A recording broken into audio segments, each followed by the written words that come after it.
Pernah kepikiran nggak sih soal kekuatan di balik setiap hal yang kita lakuin? Kekuatan yang bisa nentuin sebuah tindakan itu jadi bernilai atau malah jadi sia-sia. Nah, ternyata semuanya itu berawal dari dalam diri kita, dari niat. Yuk kita coba bedah bareng-bareng gimana motivasi batin ini bisa mengubah hasil akhir dari segalanya.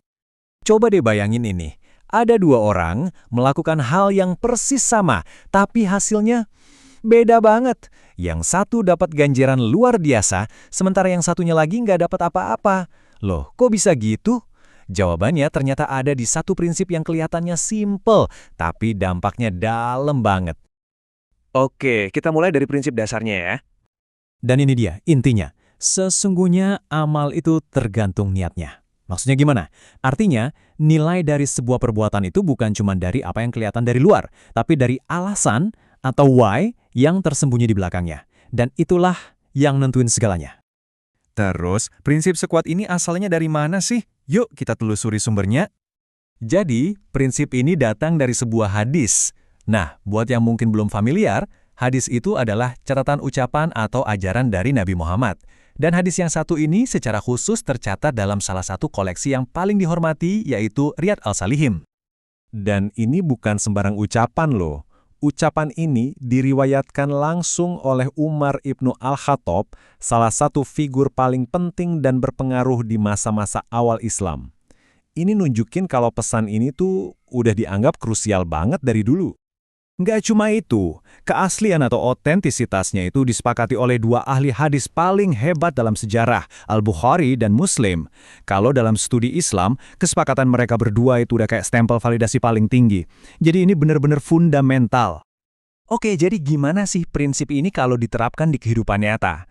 Nah, sumbernya ngasih kita sebuah ilustrasi yang, wah, kena banget. Lewat sebuah cerita tentang dua orang yang melakukan satu perjalanan yang sama.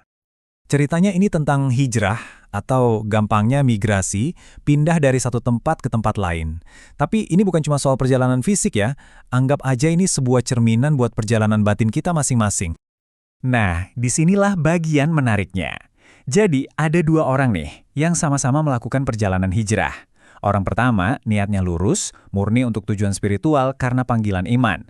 Sementara orang kedua, dia melakukan perjalanan yang sama persis, tapi tujuannya beda jauh. Dia pindah buat ngejar keuntungan duniawi, entah itu harta atau untuk menikahi seseorang. Di sini nih letak kuncinya. Dari luar, apa yang mereka lakukan kelihatan identik kan? Tapi niat di baliknya itu beda total. Teksnya menegaskan, setiap orang akan mendapatkan balasan sesuai dengan apa yang ia niatkan. Jadi hasil perjalanan mereka 100% ditentukan oleh alasan yang ada di dalam hati. Lantas, seberapa besar sih dampak dari sebuah niat? Ternyata ini bukan cuma soal satu tindakan spesifik aja, tapi menyangkut, ya, segalanya. Menurut sumbernya, dampak niat itu luar biasa luas. Ia membentuk kondisi hati dan tubuh kita, mempengaruhi cara kita berpikir dan menjalankan keyakinan kita. Bahkan, menentukan hasil yang kita dapatkan, baik di dunia ini maupun di kehidupan setelahnya. Oke, setelah kita tahu semua ini, sekarang saatnya kita bawa semua ini ke dalam diri kita sendiri. Coba kita renungkan alasan kita.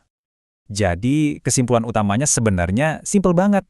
Semua tindakan kita di luar itu ibarat sebuah wadah kosong. Justru niat kitalah, dunia batin kitalah yang memberinya makna, nilai, dan juga tujuan. Dunia batin kita benar-benar ngebentuk realitas kita di luar sana.